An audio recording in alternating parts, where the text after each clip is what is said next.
Висшето военноморско училище Никола Йонков Вапцаров е най-старото техническо училище в България. За повече от 130 години тук са подготвени специалисти и професионалисти, които са работили и работят по цял свят. Учебните занятия се провеждат от първокласни професионалисти в модерни зали и кабинети. Възпитаниците на училището участват в множество регати, състезания, учения и практически всеки ден се докосват до същността и разнообразието на морските професии. Висшето военноморско училище се намира в красивата и слънчева Варна, наричана още морската столица на България. Икономически, културен и спортен център, градът е сред перлите на Черно море. Възпитаниците на училището получават европейска диплома. Морско училище е активен член и съосновател на Международната асоциация на морските университети, а на училището е присъден сертификат от Lloyd's Register. Също така, учебното заведение е сертифицирано от Международната морска организация и Института за морски инженери в Великобритания. Уважаеми млади приятели, искам да ви поздравя за вашият интелигентен избор и интересът към Висшето военноморско училище Никола Йонков Вапцаров. Това е най-старото техническо учебно заведение в България, училище, имащо вековни традиции и безспорен международен авторитет. Ние, възпитаниците на Висшето военноморско училище, се гордеем с съществуващата система за подготовка, с знанията и компетентността на нашите преподаватели, а също така и с прекрасните отношения и връзки, които съществуват между нас. Надявам се, че настоящият филм ще ви даде обективна представа за същността на нашата дейност и за предимствата да бъдете морски офицери.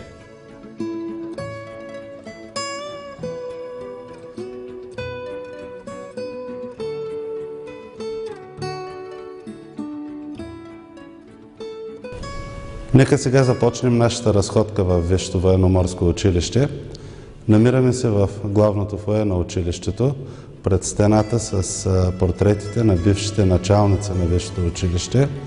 Това са хората, на които през нашата 130 годишна история дължим успеха, развитието на училището и утвърждаването му като водещ национален морски образователен център. Също в главното фоайе се намира стената с имената на нашите отличници, започвайки от 1915 година до наши дни. На тази стена са представени имената на всички първенци на випуските, завършили морско училище. Това са хората, градили морската традиция в държавата ни и аз ви пожелавам един ден и вашите имена да се наредят сред тях. Във Висшето военноморско училище Никола Йонков Вапцаров се обучават студенти от България и други страни. Към какво се стремят те? Най-желаната специалност към настоящия момент в факултета мога да кажа, че е специалността корабоводене. Това е програма с 4 годишен курс на обучение, при чието завършване студентите получават степен бакалавър. След това те могат да работят като вахтени помощни капитани на търговските кораби в България и по целия свят. Висшето военноморско училище, освен образователната програма, осигурява и необходимия минимален стаж на своите студенти, така че при завършване те да могат веднага да се явят пред агенция Морска администрация за получаване на съответния сертификат. Материалната база в специалност корабоводене е много добра, а преподавателите имат богат теоретичен и практически опит. Специалността разполага с вахтен навигационен тренажер мостик, на който могат да бъдат отработени практически всички възможни ситуации при плаване на море на корабния мостик.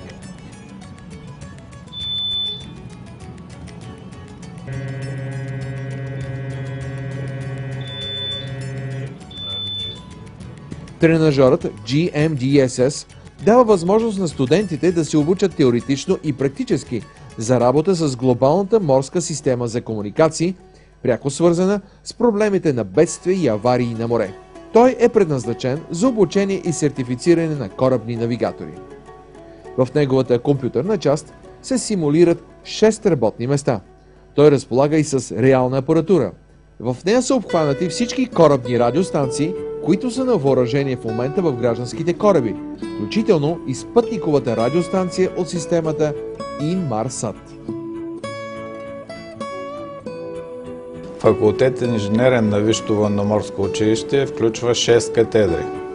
Катедра математика и физика, катедра информационни технологии, катедра техническа механика, катедра електротехника, катедра кораборемонт и катедра корабни силови уредби. Основната специалност, по която се подготвят студентите в факултета е корабни силови уредби. Успешно завършилите специалността студенти получават инженерна квалификация и правоспособност инженер корабен механик. За срока на обучение се изучават всички основни възли, механизми и системи на корабната енергетична уредба. Основните дисциплини, преподавани по специалността, са в катедра корабни силови уредби, която е оборудвана с работещи стендове и с съвременни тренажери.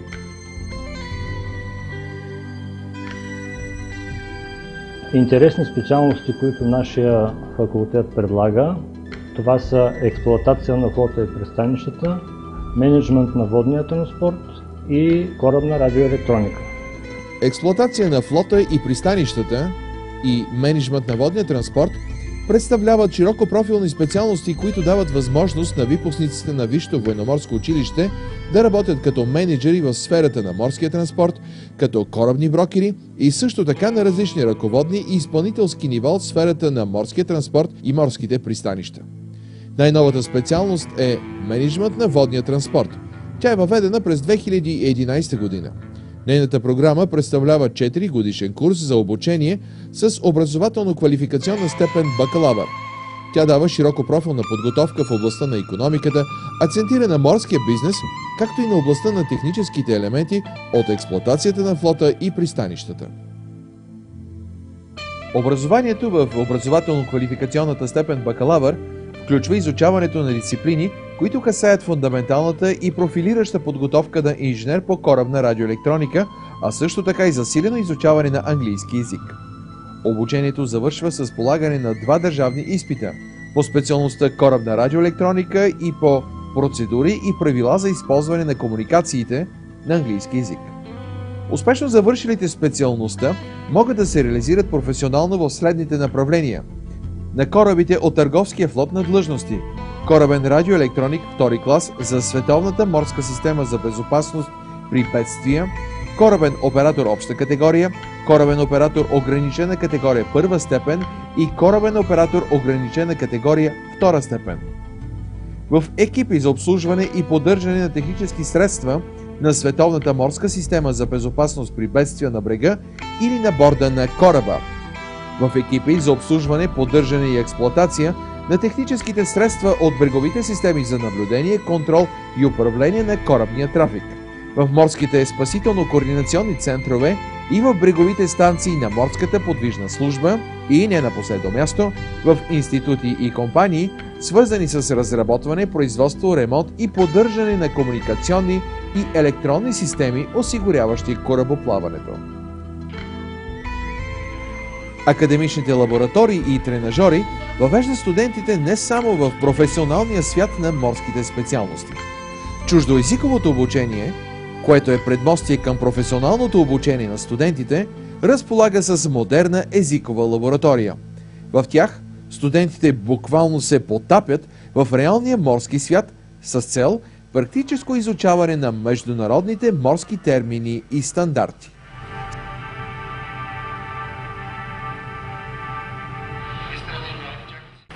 Спортът е неотменна част от всекидневието във Висшето военноморско училище. Регати, морски многобой, яхти, гребане, гмуркане – това е само част от спортните занимания на студентите в училището. Не напразно наричат Варна морската столица на България. Красотата на опънатите платна е нищо без силните мускули на добре обучения моряк. Вкусът на победата не може да бъде усетен без цената на мъжествените усилия и екипния дух на състезателите. На борда всички са от един отбор и това се учи най-добре в открито море. Още древните са казали: «Мен сана in corpore sano – здрав дух в здраво тяло. А моряшката душа заслужава наистина силно тяло.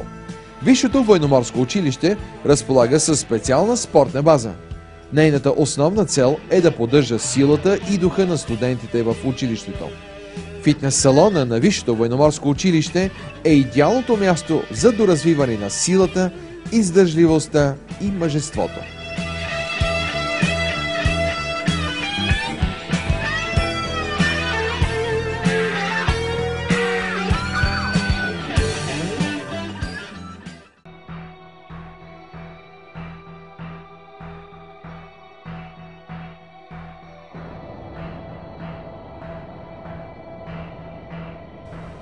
В модерната столова на Висшето военноморско училище студентите получават питателна и витаминозна храна.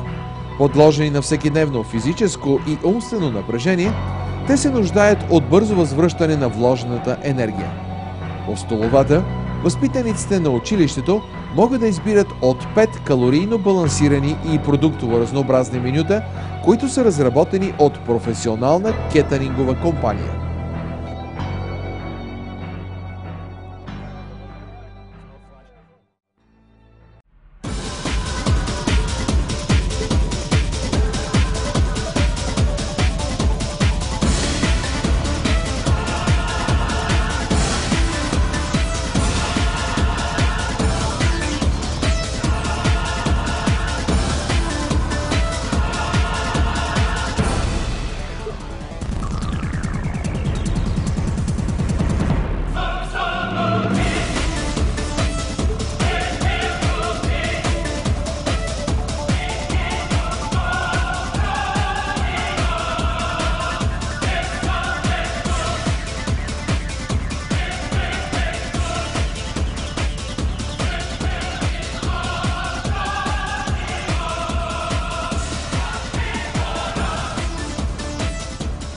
Достъпното и качествено обучение в Висшето военноморско училище Никола Йонков Вапцаров дава шанс на всички, чиито сърца са отдадени на морето.